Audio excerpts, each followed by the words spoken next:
Welcome back. This is hour 2 of Red Eyes Radio. We are talking with Brian Garrish, a very interesting and important program about common purpose. And Brian, I want to kick things off here the second hour to talk a little bit about how this is changing society from within, especially from within the UK. You talked about this idea that society is being pulled apart. You mentioned that something new is coming in and the old is going out. And the question we have to ask ourselves is, of course, what is it that is coming in, and should we just surrender and leave the old way of governing ourselves, society, just leave that, or should we just pay more attention to the ideology that it seems to be incoming? A lot of people are looking at this now, and what would you say to that, Brian? How is this changing society from within the UK?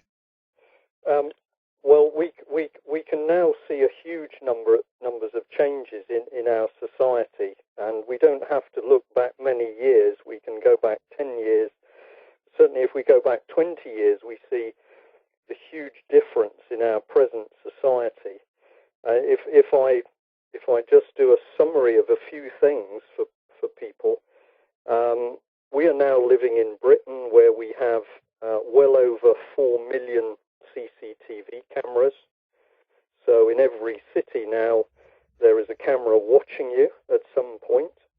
We've recently had a law introduced, which means that CCTV cameras have been introduced inside bars and pubs, as we know them in UK, so that if you go in for a drink with friends and colleagues, you're being filmed. And in fact, that was the case last night when I was with a group of people in a pub in Plymouth, and we were sat quietly in one of the rooms, and in a corner was a CCTV camera recording us. And the landlord has to make that tape available to the local police should they demand it. We have children being fingerprinted in school. We have the DNA from innocent people being kept on a huge database. We have the police increasingly acting in a very brutal and aggressive way, and that was highlighted during the G20 protests in London when a man was killed as a result of being attacked by the police. Yeah.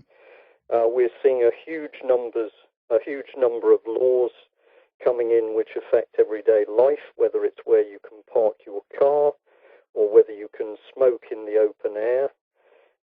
We're seeing children being taken away from their parents, and that is done within a closed court system where the truth of the trial is never released to the public, and where parents have almost no route to appeal to get their children back. We're seeing almost compulsory immunization of people. We recently had the case where the government undertook a massive program to get parents to agree to have their young daughters, girls of about 13, given a vaccine which would supposedly protect them from cervical cancer. Yeah. And I will just add to that, because it's a fascinating statistic, that within a few months, about 1,700 young girls were suffering adverse effects, including for some of them paralysis. Yeah. We're seeing at the moment, and I'm sure you've seen some of this on the news overseas, we're seeing our MPs exposed as thieves and fraudsters. And this is not just happening in Parliament, this is happening throughout our public institutions. Now, I know no country is perfect, but if I think back 25 years or 30 years ago, in general, you would find that local officials were honest and were very, very careful where money was concerned. But now we're seeing more and more people putting their fingers into the money trough. Yeah. So we've got a mix of more and more laws which are bringing the UK towards a police state. We've recently seen the government pushing for about 50,000 low-grade officials, people like traffic wardens, to actually have the powers to watch, to spy on people, and and arrest them. And it only takes a little bit of thought and a little bit of looking out the window to see that what is actually unfolding in UK is a vicious police state.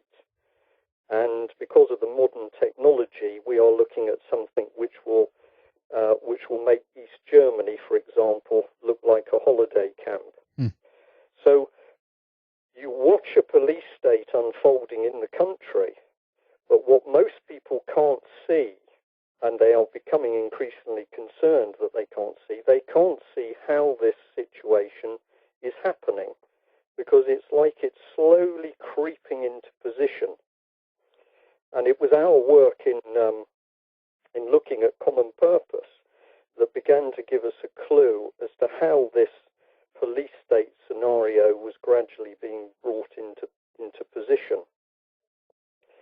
I'd like to just bring you back a little bit, because in the beginning of the program we talked about an organization called Demos, yes, which, Henrik, you quite rightly identified as having a Marxist base to it. But one of the gentlemen who was concerned with, intimately connected with Demos, was a man called Jeff Mulgan. yes. And as well as promoting Demos and policy for successive Labour governments, and now the Conservatives and the Liberal Democrats, he was involved in writing a book which was called The Invisible Hand, Remaking Charities for the 21st Century. And what he was proposing in the book was a way of beginning to change our society and culture, and it could be used in any other country, by growing what was known as the third sector, the charitable sector. So whereas most people, particularly older people, would regard charities as being totally good things, where usually people are unpaid and they give their best efforts in order to help their fellow man, what Mr. Mulgan was advocating was that these charities should be greatly increased in size, and that effectively they would be funded from government, and the charities themselves would then be used to help shape political policy and direction. Now, we know this is happening in UK because at the moment within the United Kingdom we have over 170,000 charities, and the total operational budget for those charities is over £44 billion. Ooh, that's a lot. Now, I have said to one or two audiences that if these charities had people's best interests at heart, we would surely be living in a wonderful country. That's right. Where nobody had any problems, and if they did, they could soon find a charity that would help them. Yeah. But when we look closer, what we actually find is going on is that major charities are actually being, I've used the term sucking up, they are sucking up a political doctrine from other think tanks, and then the charities themselves are starting to put the political doctrine into place. If I take the example of smoking, now I don't smoke, but I do not agree with the fact that we've now had a massive clampdown on smoking within UK, and we are making people who smoke almost like some form of lepers. But if we look in the background, we can find a charity which calls itself ASH, and that charity is really an extension of government, which is helping to promote this very strong anti-smoking agenda. If I give you another example, the NSPCC, which is for most people, a very well-respected charity to protect children from abuse, we've got that charity having shown itself to be openly pro-European and being prepared to say so in order to support new Labour foreign policy. So whereas in the old days, to be a bit simplistic, we would see that charities looked after people and kept away from politics, what we've now got within UK is a £44 billion charitable sector, which is helping to promote the latest government policy. Now, if I expand on this a bit, the charitable sector also includes or is linked with organisations which we call quangos. And I think that stands for a quasi-autonomous non-governmental organisation. But what it means really is an organisation which acts as if it's part of established government, but in reality is detached from government, although it does function purely on taxpayers' money. Now, the quangos, which have been set up throughout UK to do a number of jobs, have been intimately linked and partnered with the charity sector. And this has created an even larger sector, which is called the third sector. And if some of your listeners have followed British politics, they will have heard certainly Tony Blair and Brown, and now we have Mr. Cameron from the Conservative Party, talking about the third way, the third sector. And what they are talking about is the fact that instead of trying to push through their political agendas simply through the normal channels, through our parliament, through civil servants, they are now injecting policy to within this expanded third sector. And it is the third sector that is pushing the government policy into very, very low levels of local and community government.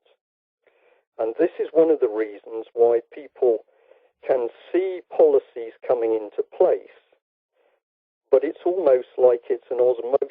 It appears slowly and stealthily. They never actually see somebody standing up and saying, this is going to happen. Now, CCTV cameras are a perfect example of this, because they started to spring up in all cities. And maybe there were one or two articles in the paper that said, well, we need these CCTV cameras to fight crime. But there was never any real debate about whether we should have them or shouldn't have them.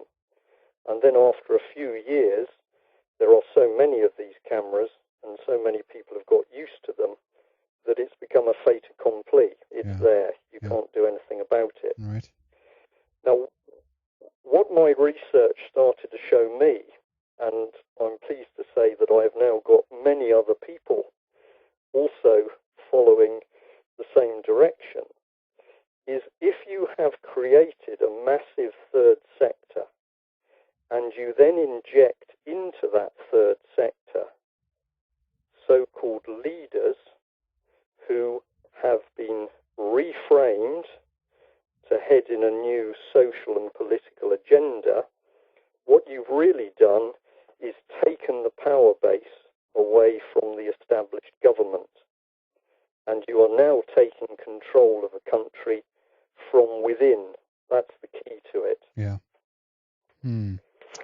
It's a really, really sinister plan, and the way that they do it. And I want to ask you a little bit also, Brian, about if you think that the situation right now, at least, is the worst in the UK, or have you heard from other people from other nations as well that have common purpose and the similar type of problems? Well, what I can tell you, because obviously I'm based in UK and most of my work is done here, but I can tell you the situation in UK is now very, very dangerous. And I'll say what I believe. What I believe we're watching at the moment is the fact that the power of our national parliament is being hollowed out. It's being hollowed out from inside